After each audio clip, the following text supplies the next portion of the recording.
Cuando yo ingresé a estudiar Derecho, pensé que iba a trabajar con la justicia. Voy a trabajar con la justicia, voy a hacer justicia en mi vida. La verdad es que con los años me fui dando cuenta que en realidad nosotros los abogados trabajamos con las palabras. Trabajamos con las palabras, las frases, los acuerdos sociales, los consensos sociales, ¿no? Y por tanto les voy a hablar de las palabras. Les voy a hablar de las palabras del lenguaje, ¿no? Con el tiempo fui trabajando además por una casualidad, era chica y flaca, no como ahora, y cabía en las alcantarillas, por tanto empecé a cablear las redes de la escuela. Cableé las redes, armé redes. Y por tanto hoy en día hago clases en ingeniería y en derecho. En ingeniería un par de veces me han pedido el certificado de abogado porque no creen que pueda ser abogado. Y luego de eso con la vida también empecé a trabajar en medicina, con los médicos. Entonces hago ahora clases en medicina, en ingeniería y en derecho. Entonces tengo una ensalada asociada a las palabras que son las que quiero transmitirles, ¿no? La verdad es que el bullying es un nombre artístico para una situación que hemos vivido todos nosotros, ¿no? Toda nuestra vida. Tenemos noción de eso y recuerdos de eso, ¿cierto? De hecho, si ustedes empiezan a pensar en su infancia reciente o más lejana, van a acordarse muchas situaciones en que fueron objeto de maltrato. La verdad es que somos una sociedad maltratadora. Y el que tiene poder maltrata al que percibe más débil. Y el débil, a su vez, también siente la angustia del maltrato y se genera ahí una especie de círculo vicioso en donde el que maltrata ve potenciado su poder frente a la angustia del maltratado y va surgiendo esto, ¿no? Yo fui objeto de maltrato, es verdad. Pero después te das cuenta que en realidad nuevamente lo que hemos hecho es trabajar con las palabras. Palabras que hieren, palabras que duelen. Y las palabras son ambiguas. De hecho, si yo pienso en una granada, piensen en una granada.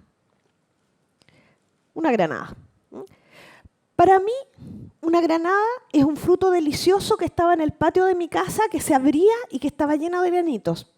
Pero si yo vivo en una situación de guerra, en un país que está en guerra y en conmoción, cuando digo me cayó una granada, no pienso que me cayó un fruto delicioso, sino que cayó algo que nos mató a todos.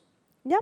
Entonces, cuando tú tienes las palabras y tienes al otro enfrente, empiezas a generar de alguna manera un círculo virtuoso entre tu palabra y la reacción del otro.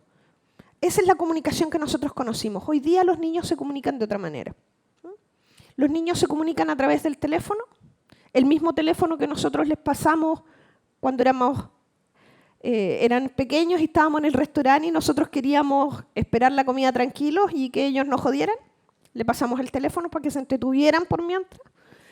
El mismo teléfono que tienen en sus piezas, en su velador, y que de alguna manera los invaden toda su vida. ¿Cuál es la diferencia entonces? Yo nací en 1968. En ese tiempo el mundo también quería cambiar. También había movimientos sociales. Sin embargo, en esa época la gente se coordinaba de otra manera para ir a manifestarse. Y se comunicaba también de otra manera, ¿no? Recuerden, incluso más atrás, se dice que cuando fue la Primera Guerra Mundial, la guerra había terminado, los monarcas y los jerarcas se habían puesto de acuerdo y 3 meses después en los campos de batalla la gente se seguía matando. Porque no había un flujo de comunicación que les permitiera comunicarse en tiempo real. No quiero decir, por tanto, que la tecnología y la comunicación sean malas. Porque si hubiéramos tenido WhatsApp en esa época, habría bastado mandarle un WhatsApp, nos pusimos de acuerdo, no se sigan matando, y no se habrían evitado hartas vidas, ¿cierto? Entonces la tecnología no es ni buena ni mala, ¿ya? El tema, en el fondo, es que de alguna manera, cuando nosotros éramos niños, estábamos en el colegio y el maltrato se circunscribía a un espacio, el colegio, a unas horas, las horas de clase, ¿cierto? Y de alguna manera tú volvías a tu casa, a tu zona de confort. Hoy en día, el maltrato es persistente, se mantiene en el tiempo. Te llega un mensaje de odio o de mala onda a las 12 de la noche, a la 1 de la mañana, a las 2 de la mañana, a las 3 de la mañana. O de acoso, de distinta naturaleza. Entonces, la verdad es que no tiene reposo el maltrato hoy día.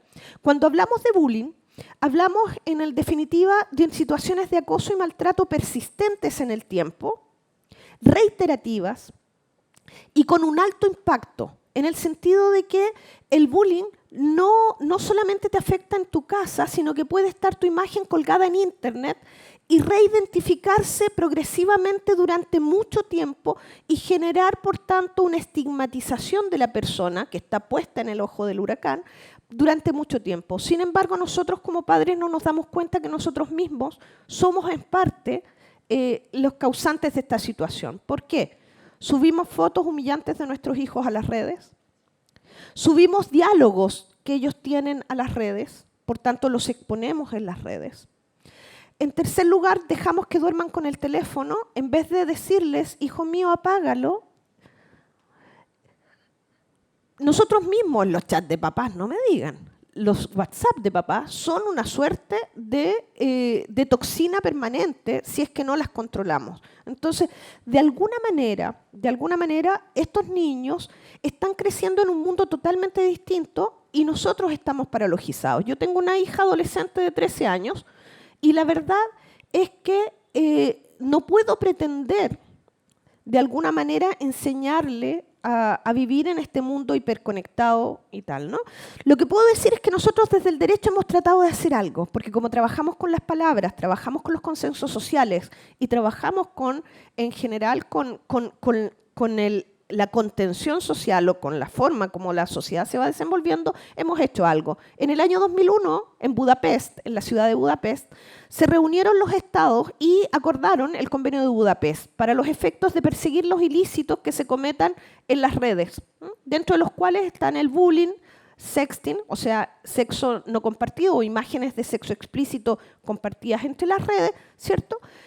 Sin embargo, si sacan la cuenta, el derecho llega cuando hay consenso social. Pero para que haya consenso social tienen que haber habido hartos hechos nocivos previamente. El derecho llega tarde. Nosotros llegamos cuando la sociedad se ha puesto de acuerdo en un tema, pero para ponerse de acuerdo en ese tema tienen que haber muerto mucho. Piensen ustedes en las cartas de derechos de 1280. ¿Cuándo llegaron? Después que el señor feudal se había cargado a todo el pueblo. Las cartas de derechos después de la Revolución Francesa llegaron después de que le habían cortado la cabeza a todos. Y así sucesivamente. Entonces, en este minuto que nosotros estamos en un momento de cambio planetario, porque no es Chile el que está en revolución, sino que el planeta entero, la verdad es que el derecho también va a llegar tarde. Y por tanto, mi reflexión es, después de esto, ¿no? Claro, efectivamente, tenemos un convenio de Budapest, tenemos una red que se llama 24/7, donde trabaja, para que lo sepan, una red donde están las fiscalías y de todo el mundo, en el fondo, que han logrado prevenir suicidios juveniles, por ejemplo, frente a situaciones de bullying y maltrato en las redes. Pero la verdad es que cuando ha llegado el derecho, ya hay gente muerta, ya hay gente enojada, ¿eh? Y nosotros ahora que estamos tratando de cambiar la Constitución es también porque hemos llegado a una situación de enojo que no son ni siquiera 30 años, son 300 años. 1800 ahora, de una sociedad patriarcal, de una sociedad con un patrón de fondo, que es el que manda la sociedad y de alguna manera la abusa. Entonces la verdad es que pensemos, por tanto, ¿qué hacemos para que de aquí en adelante nuestros niños que van a crecer en esta sociedad hiperconectada, en donde van a pensar en algo y se les va a aparecer? A ustedes les tiene que haber pasado. ¿Cuántas veces han pensado en algo y después abren el computador y mágicamente les ofrecen lo que ustedes pensaron? Es porque las redes están conectadas, estamos todos conectados y de alguna manera vamos generando una suerte de exposición. Nosotros estamos como en una pecera, ¿no? Yo me imagino el Palacio de Cristal de Madrid o una pecera en donde uno está al centro y todos están observándote y de alguna manera están decidiendo por ti. Frente a esa evidencia, ¿qué hacemos con nuestros hijos? Ultra expuestos, sobreexpuestos. Creo yo que tenemos que volver al mismo pensamiento de toda la vida. ¿Por qué la gente está enojada hoy día? Porque se ha visto afectada en su dignidad. ¿Por qué está enojada la gente hoy día? Porque ha visto que los derechos básicos, aquellos por los que lucharon durante mucho tiempo, no se están respetando. El derecho a la salud, el derecho a la educación, el derecho a la vivienda digna, a la vida digna. El derecho a la muerte digna, ese es un tema que se está debatiendo a nivel internacional. Yo muero cuando, o sea, vivo mientras sea digno vivir. Entonces, al final, ¿qué es lo que uno piensa que tendría que enseñarle a sus hijos? Hija, yo le enseñaba, le decía, a mí me enseñaron, no te sientes a la mesa con las manos sucias. Tratemos de evocar esas enseñanzas ancestrales que nos dieron nuestros padres y traducirlas al lenguaje computacional e hiperconectado de hoy día. No te laves, no te sientes en la mesa sin lavarte las manos. Tu computador, manténlo limpio. No instales software de cualquier parte. ¿Qué más nos decían? No hables con extraños en la calle. Hoy día les tenemos que decir, no hables con cualquiera en la red. Aquel que simula ser su amigo puede que no sea tu amigo.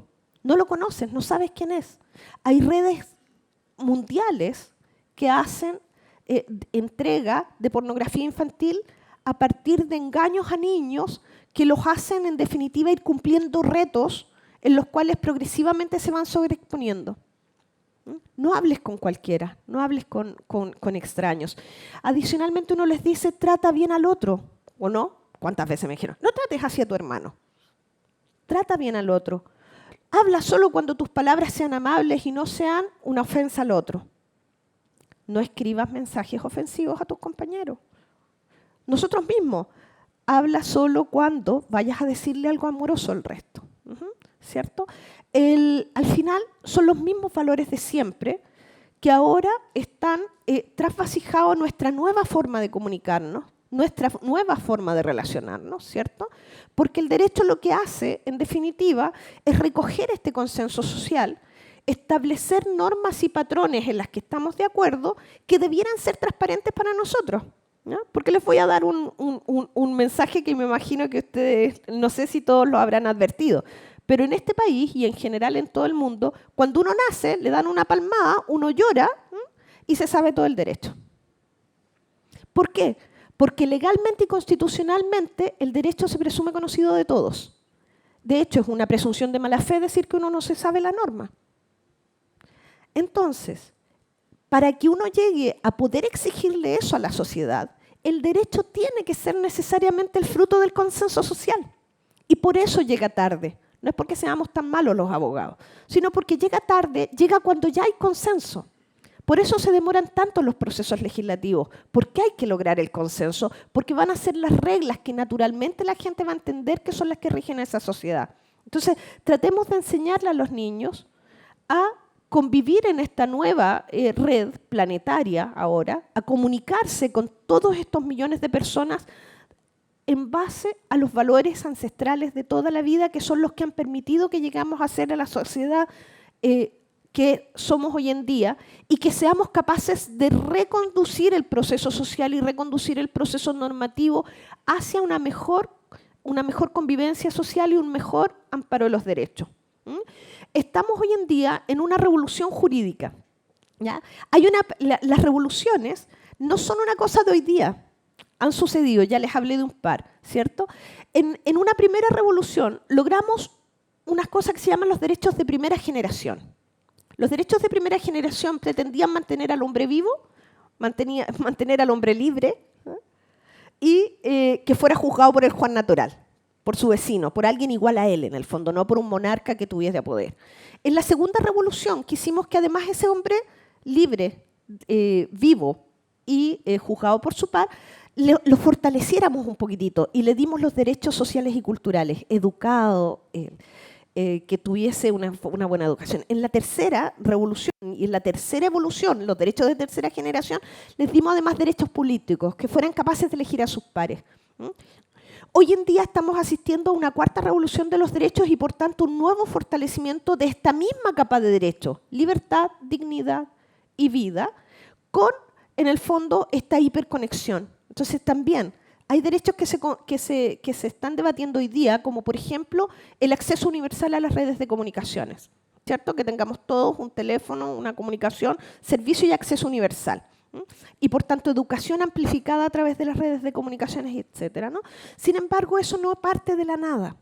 tiene que partir desde este hombre fortalecido que sabe comunicarse y que sabe estar a la altura. Eso a nosotros como abogados nos impone un desafío en el sentido de que tenemos que tener normas iguales alrededor del mundo, pero también como padres nos impone desafíos, porque tenemos que enseñarles a los niños a vivir en este mundo y nosotros no crecimos ahí.